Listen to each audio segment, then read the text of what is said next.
Hey guys, I almost didn't notice you there. Uh, hey, happy Halloween. In the spirit of Halloween, I thought I'd do a little something that I've been thinking about doing for a long time. And maybe there has been people who did this already, but I just can't shake the feeling that sometimes even the most innocent looking games can scare the daylights out of you. Imagine this. You're a little kid.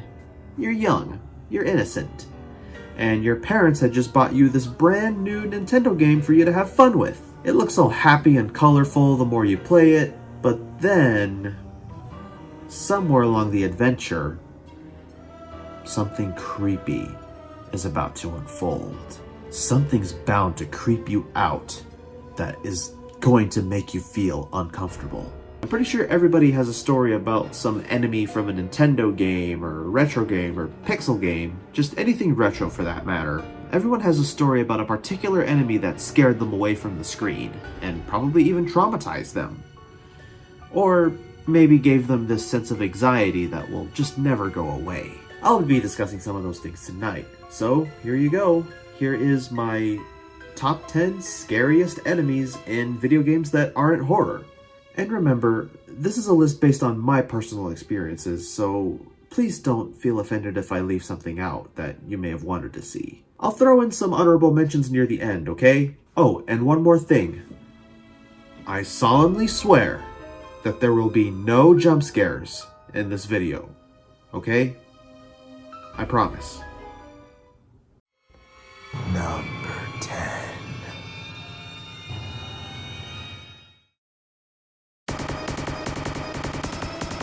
Hardly anyone talks about Bomberman anymore. It's probably the most fun I've had with an action puzzle game.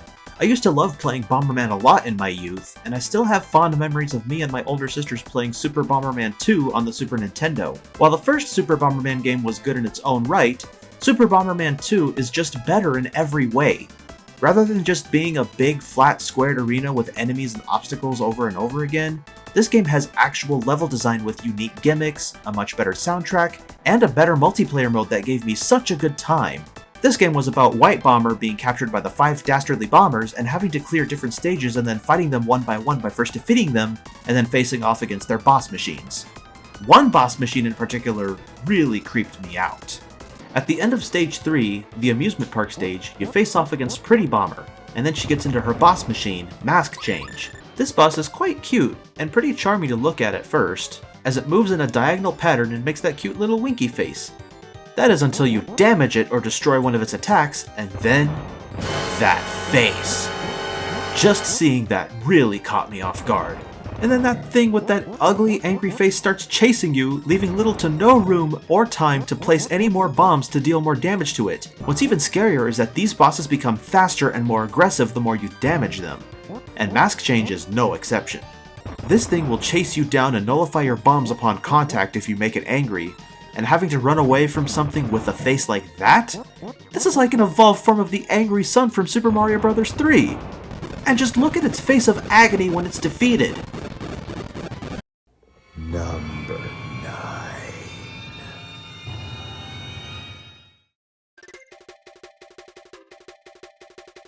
Kirby's Dream Land 3 is a cutesy-looking game with a cutesy-looking art style.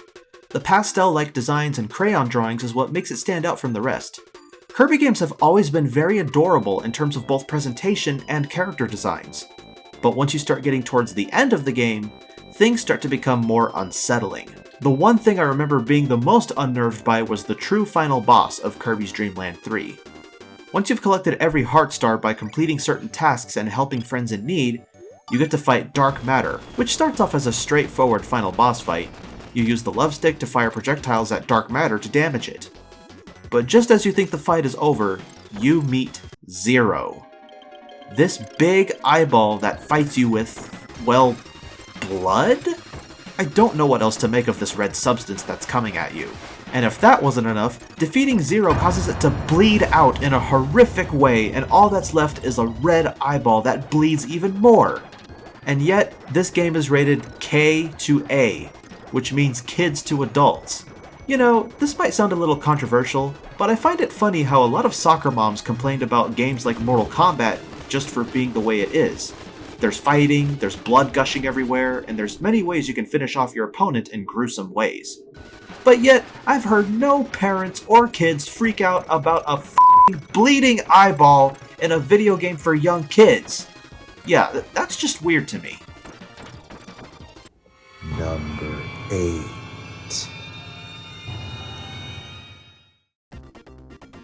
Sonic the Hedgehog 3 and Knuckles is basically 2 games in one, but they're technically both the same game. Nevertheless, this is one of my favorite Sonic games from the Genesis era, as you have 3 playable characters, Sonic, Tails, and Knuckles, and a lot more levels to play through as well as a save system that Sonic 1 and 2 didn't have. Excellent gameplay, awesome soundtrack, and I can come back to this game any day if I don't feel like playing Sonic Mania, that is. So I know what you're all thinking.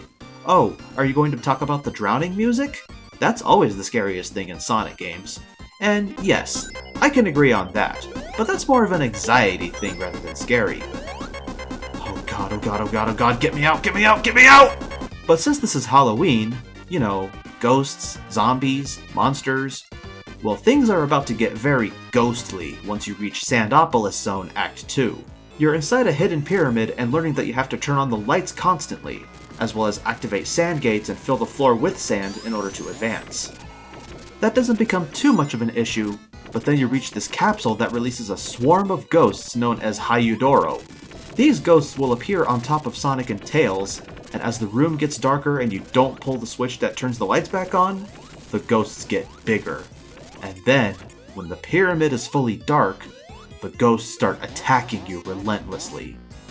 So here you are, just being attacked by these ghosts, losing rings constantly while trying to find the light switch. And if you're playing as Knuckles, well, as soon as you start Act 2, prepare for these ghosts to make an immediate beeline towards the poor echidna. Better turn on the lights quickly, or else you're dead.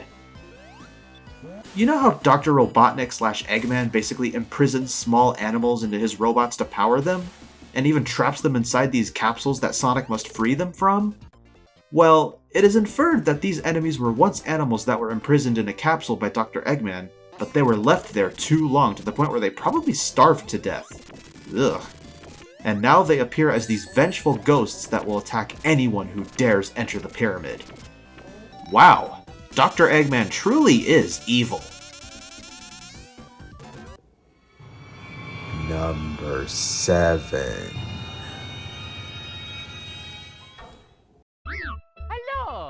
Ah yes, Super Mario 64. The video game that changed everything.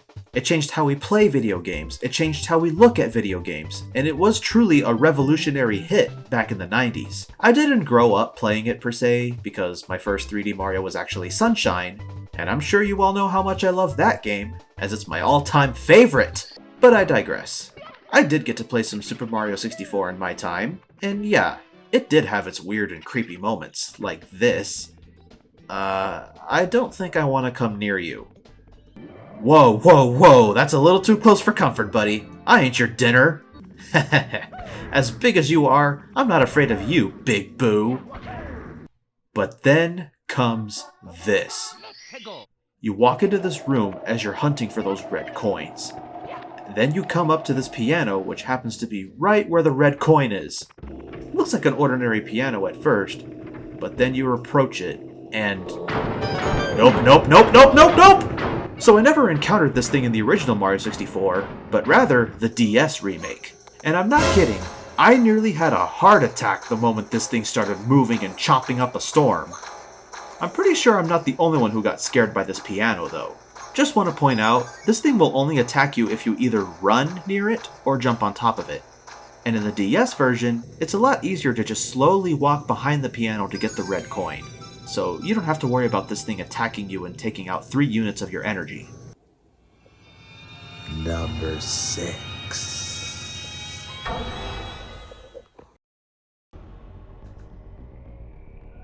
I know a lot of people have been playing Metroid Dread lately, and I myself am having a good time playing it too. It's cool to see the Metroid series getting back on its feet again after all these years, and Samus Aran is still a big video game icon today. Metroid Dread has you dealing with these robots called EMI, which stands for Extraplanetary Multiform Mobile Identifier, and they're basically those kinds of enemies that, if they catch you, you're dead. So it's best to just avoid them and avoid drawing attention to yourself. It's pretty terrifying to have these things constantly hunting you down, and knowing what fate awaits you when you encounter one. But that's not what we're discussing today. Let's go back in time to the GameCube era, where Metroid Prime was a big hit, and even won Game of the Year.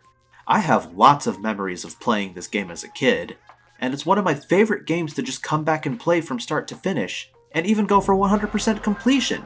This game has such a wonderful atmosphere, and it really captures that feeling of being on a distant planet with many wonders. And it's 3D Metroid. But then you progress through the game more and more, and things start to become more foreboding. First you got those space pirates that will attack you from the shadows, then these sentry drones that will lock you in the room until you defeat them, and then after defeating Thardis, you head back to Chozo Ruins to make more progress now that you have the Spider Ball. And along the way you come to the Hall of the Elders, which begins your first encounter against these guys. The Chozo Ghosts. These entities will make scary sounds and make the room go dark as soon as you enter a room where they lurk. Then they start shooting electric energy that will hurt you and even mess with your visor. The worst part is, they fade in and out of sight, making them really difficult to fight. Yes, you are able to take them out with super missiles and charge shots, but it's very difficult to get a lock on them when they keep fading in and out. The only way to truly fight them is to use the X-ray visor, which doesn't come until way later in the game, almost to the end of the game. And not to mention when you're backtracking for upgrades in Chozo Ruins, you'll sometimes encounter the Chozo ghosts in rooms you've visited before. As a kid, I remember hoping that I would get the X-ray visor soon. I'm just like, okay, can I just get the X-ray visor already? The scan shows that I have to use it. I'm surprised that I even played through this game at 8 years old. And I wouldn't actually beat it until I was about 11 years old. Or 12 or 13? I can't remember. Number 5. Yoshi's Crafted World is another one of those super adorable games that is very calming and relaxing to play. Not kidding, this game actually calms my anxiety at times with how vibrant the levels are, and I actually really like the whole arts and crafts aesthetic. It's very creative, and it's implemented very well with the level design. This isn't my favorite game, but I do like it. Also, who doesn't love Yoshi? Seriously. But boy, I was not ready for the level known as Be Afraid of the Dark. This level has you going through a horror movie setting with zombie shy guys and bats, and then you come across this message block that reads this message. If he sees you, run away. The way that message was written had me in complete shock. If who sees me? Uh-oh, he doesn't look friendly. Oh dear lord! The Bunma Washi dolls. Clown-like dolls that try to straight up murder Yoshi with the freaking axe. You can't hurt these guys either, and not even throwing eggs at them does anything.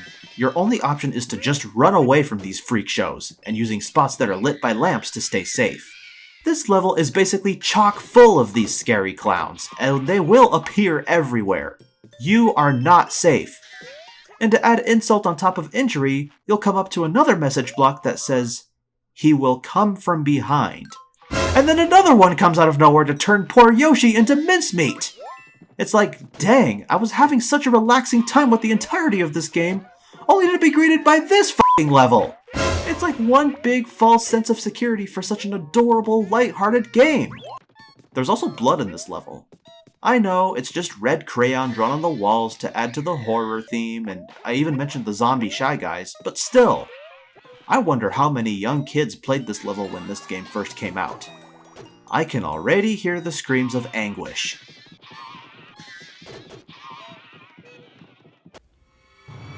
Number 4. Pikmin is another one of those games that hardly anyone talks about.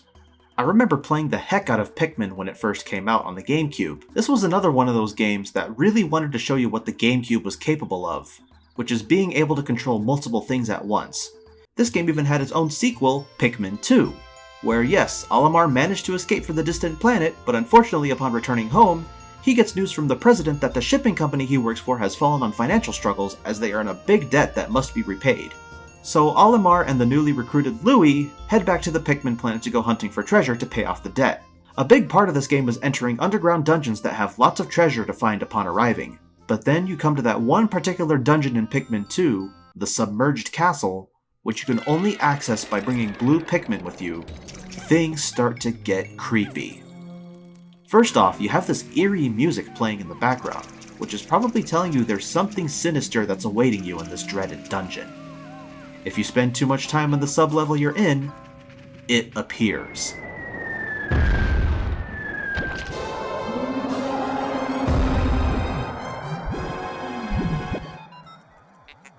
Meet the Water Wraith, a transparent, liquid, ghost-like enemy on two stone wheels that prowls around looking to steamroll you and your Pikmin and cause an extinction. You also can't hurt this thing either, so that's fun.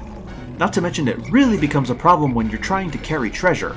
Your only option is to use small crevices and tunnels to hide from the Water Wraith. But the thing is, you feel inclined to haul as much treasure as you can before the darn thing appears. Even scarier, these sublevels are fraught with danger. There's traps everywhere, there's dangerous animals everywhere, making you have to carefully plan your approach, otherwise you and your Pikmin squad are screwed. And dang, those creepy sounds that it makes is just so nightmarish.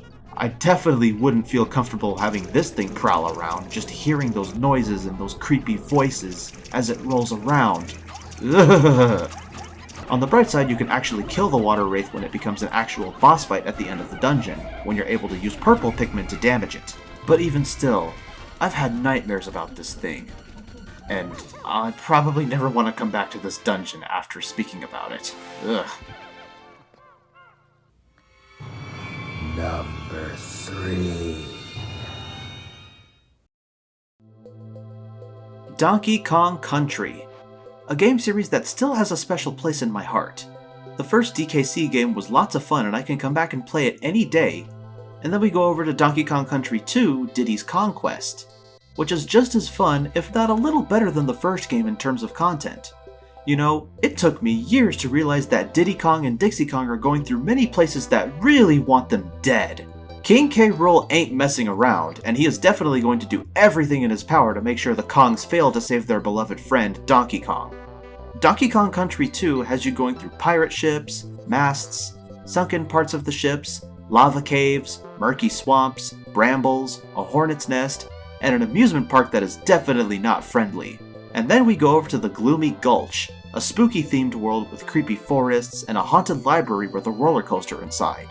The second level, Haunted Hall, definitely terrified me as a kid, as I was riding a roller coaster and I had to deal with these creepy skeletal ghosts known as Cackle.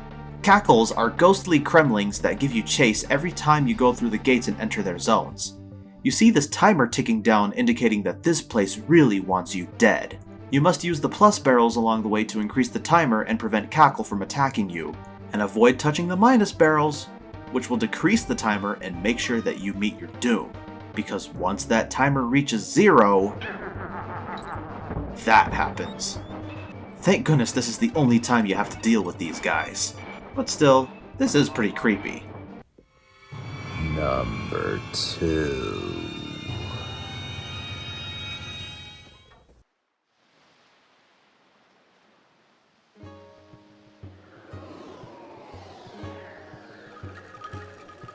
So, I'm not a huge fan of Legend of Zelda, but Wind Waker is one of my favorite games to just pick up and play to my heart's content.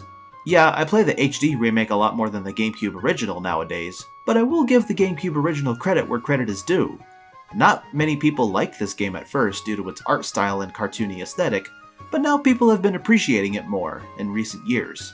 I spent hours upon hours on this game during my school days, and despite the fact that I was stuck at the Forsaken Fortress for so long, trying to get my sword back, yeah, stealth missions still kind of scare me to this day, but I'll get to that later. When I actually did get my sword back and played through the game more and more, I was having a good time overall, even if most of these enemies were terrifying. Seriously, I'm surprised that a lot of people forget to point out how creepy a lot of the Zelda enemies are. The enemies in Legend of Zelda are intimidating if not menacing. Even that eerie music you hear upon approaching any enemies makes my heart race sometimes. Because it's like, uh-oh, who's out to get me? Where are you? I got a sword here and I'm not afraid to use it! But then we get to the Earth Temple. And oh boy, nearly every enemy here legit terrified me. First you have the floor masters that would grab you from out of nowhere, and I remember just not wanting to get near those things. And then you have those po-ghosts that will curse you if you don't defeat them with light. And at last but not least, you come up to this one room where you need a key to unlock the mini-boss door, and you see all these coffins lined up on the walls. You walk up to them and they reveal the Re-Deads. These are returning enemies from Ocarina of Time that basically do the same thing as before. If you get in their line of sight, they'll let out a blood-curdling scream, paralyzing Link for a few seconds, which means your controls are locked, and then they start heading towards you. And if they come in contact with you... Ah! Get off me! Get off me! Get off me! Get off me! You have to mash every button you can and even use the control stick to shake them off. Granted, you are able to kill the Re-Deads with just a few sword strikes or bomb blasts. You later learn that you can use the mirror shield that you just got in the dungeon to stun the Re-Deads with reflected light, allowing you to safely approach them and kill them. These enemies, I hated them so much. I'm not gonna lie, I was about 8 years old at the time, and after encountering the Re-Deads for the first time, I put this game down for months. Yeah, I was that traumatized. All it took was one encounter with these guys to make me stop playing this game for so long. So before I get to number 1, here are a few honorable mentions. The moon from Legend of Zelda Majora's Mask.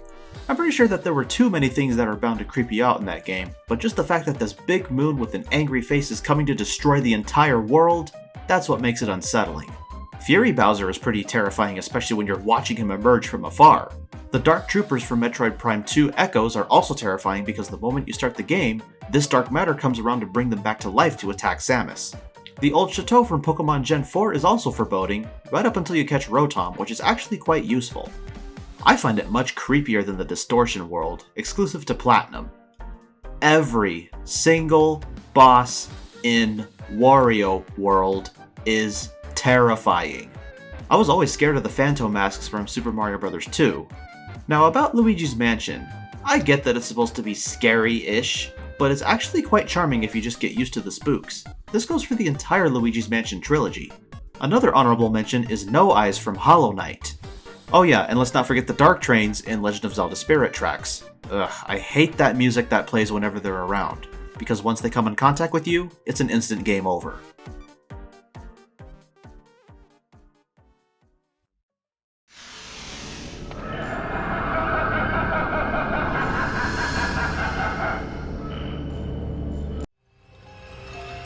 Number 1.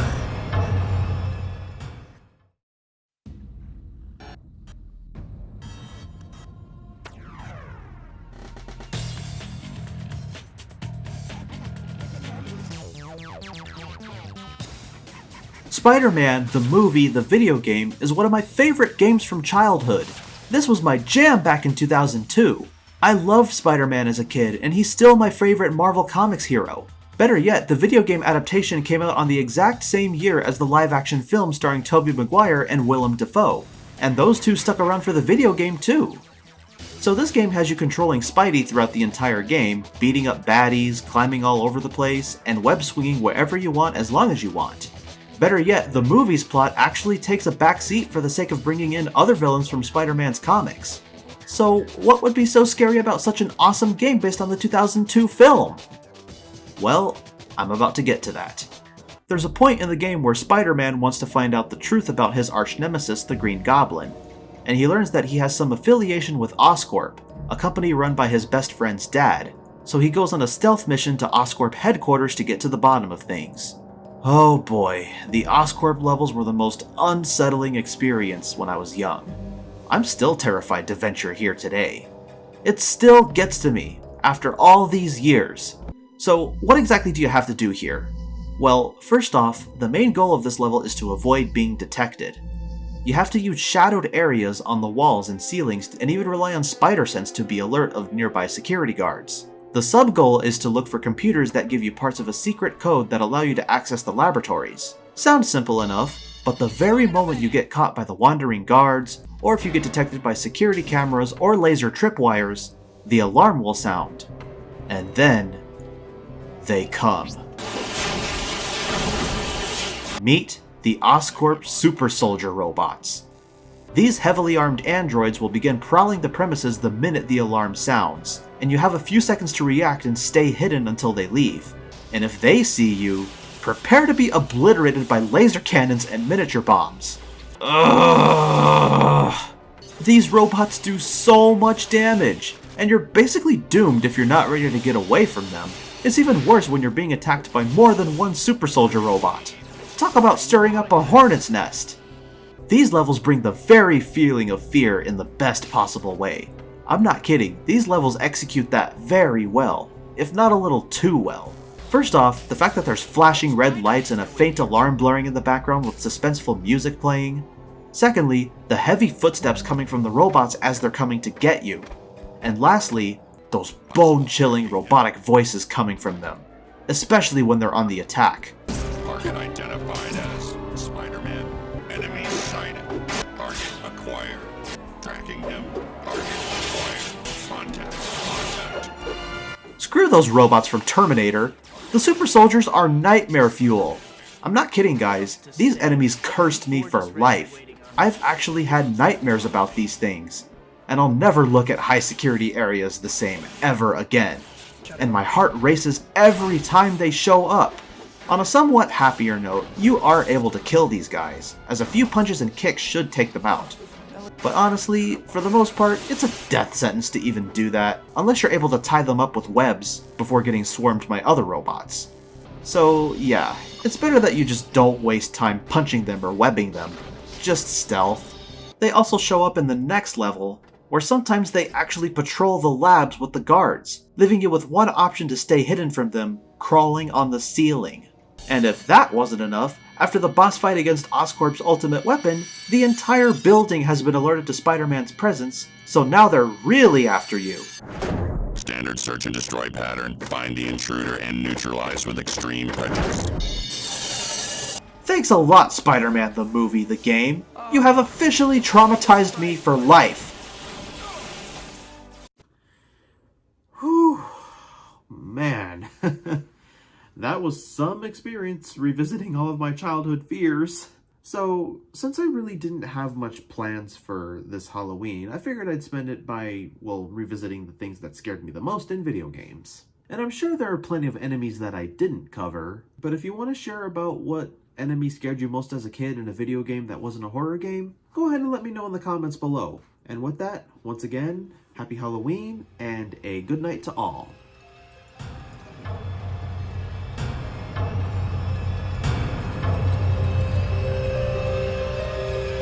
Nah, I'm just kidding. I promise you guys no jump scares. They're too gimmicky. You guys want some real horror? Psychological horror is a lot better than jump scares. Speaking from experience. And, I guess, I'll be off for the night. Make sure you have a... Wait. What is that? Search and destroy pattern. Find the intruder and neutralize with extreme prejudice.